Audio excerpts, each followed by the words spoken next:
اللہ اللہ اللہ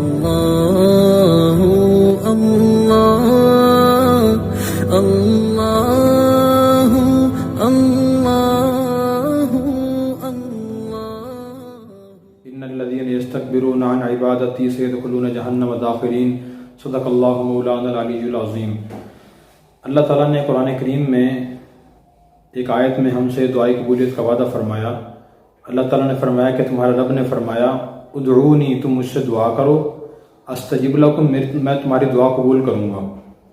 تو اس آیت میں اللہ نے وعدہ فرمایا۔ قرآن کریم کی اور ہی بہت سے آیات میں یہ وعدہ ہے کہ اللہ تعالیٰ بندوں کی دعا قبول فرماتے ہیں، بشرطے کہ وہ دعا برحق ہو، جائز ہو، قطع رحمی کی، ظلم زیادتی کی دعا نہ ہو۔ اور نبی پاک صلی اللہ علیہ وسلم نے بھی ارشاد فرمایا دعا سلاح المؤمن، دعا مومن کا ہتھیار ہے۔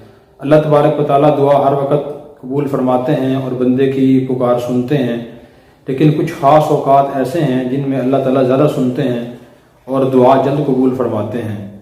ایک حدیث میں آتا ہے کہ جمعہ کے دن ایک خاص وقت ایسا ہے کہ اس وقت میں بندہ اللہ تعالیٰ سے جو بھی دعا کرے اللہ تعالیٰ قبول فرما لیتے ہیں، لیکن آپ صلی اللہ علیہ وسلم نے اس وقت کا خاص طور سے تعین نہیں فرمایا، اس کا نام لے کر وضاحت نہیں فرمائی کہ فلاں وقت یہ دعا قبول ہوتی ہے۔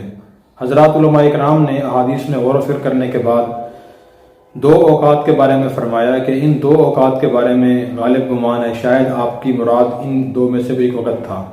نمبر ایک، جمعہ کے دن جب امام خطبہ کے لیے مسجد اور ممبر پر آئے، جب تک وہ ممبر سے نہ اترے اس وقت دعا قبول ہوتی ہے۔ البتہ امام کے خطبہ کے دوران ہاتھ اٹھا کر اور زبان سے دعا کرنے کی اجازت نہیں ہے، بلکہ دل ہی دل میں دعا کرنے کی اجازت ہے۔ اور دوسرا وقت یہ بیان فرمایا کہ جمعہ کے دن نماز عصر کے بعد سے مغرب کے بعد تک کا جو وقت ہے اس میں دعا قبول ہوتی ہے۔ جو دوسری تحقیق ہے یعنی عصر کے بعد کا وقت، اس کے بارے میں زیادہ امکانات ہیں کہ یہ آپ صلی اللہ علیہ وسلم کی مراد تھی۔ ایک حدیث سے اس کی تائید ہوتی ہے۔ حضرت فاطمہ رضی اللہ عنہا اپنی خادمہ سے جمعہ کے دن فرمایا کرتی تھیں کہ میں سارا دن کام میں مصروف رہتی ہوں، جس دن جمعہ کا دن ہو اور عصر کی نماز کا وقت ہو جائے تو تم مجھے یاد کرا دیا کرو کہ آج جمعہ کا دن ہے۔